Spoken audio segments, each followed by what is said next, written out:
سلم على الشيخ قليس كثير السلام، وتقول له الشيخ مناع يسلم عليك. الشيخ مناع يهديك السلام، ودز لك معي هدية بل وفرس أصيلة لها بيت. الشيخ مناع وده يكون حليفك. يوم يسلمني ذباح أبوي يصير حليف. يا طويل العمر، الشيخ مناع تسلم الشيخ الجديد وما يدري من هو ذباح أبوك. أنا قلتها كلمة وما تراجع عنها وما تراجع عنها. الشيخ مناع ينطيك وعد الشيوخ إنه يسلمك ذباح أبوك حين يعرف. زين. من هو ذباح أبو قليس؟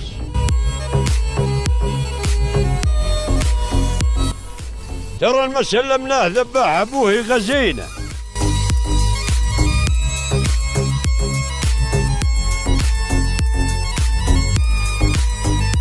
ما ندري من هو ذبح أبوه، ولو ندري ما نسلم رجالنا. لكن قليس يريد الجواب.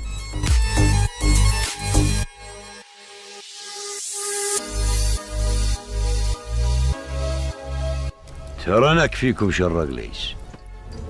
يا ويلو إن كذب علي، يا ويلو.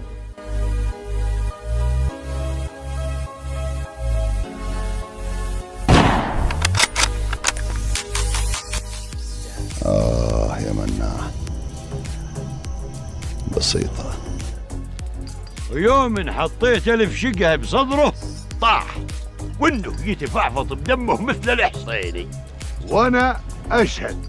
مناع يضحك على لحيتي وينهب حلالي وينذبح عواد خويي ورفيقي ونركض ورا حرمة.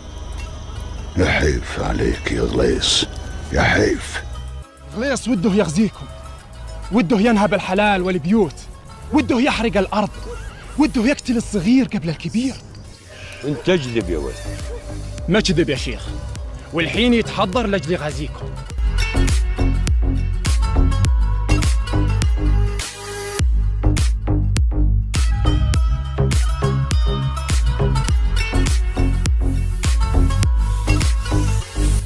ويش سمعت ليش يقول؟ مناع أعلقه من عراقيبه. يقول وده علقك من عراقيبه.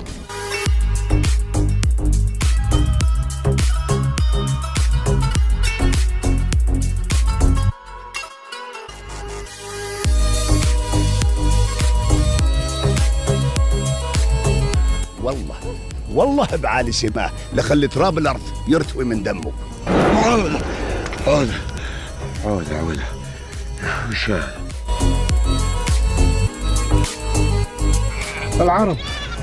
العرب قاعدة ترحل. لا يرحلوا، صدقوا الكلام المخبول. أقول لكم أنا ذبحت قلاص بيدي، هذا اللي راح ياكل هالدود ذبحته بيدي في جلده قدام عيوني. يا العرب هاي لا تصدقوا الكلام المخبول. ارجعوا هجة من الديرة أخير لي، أخير ما يذبحني. الله يبلاك بسبع البليات يا مناع. يوم الشدايد تهج. أنت ما تعرف غليص زين، أنا أعرفه.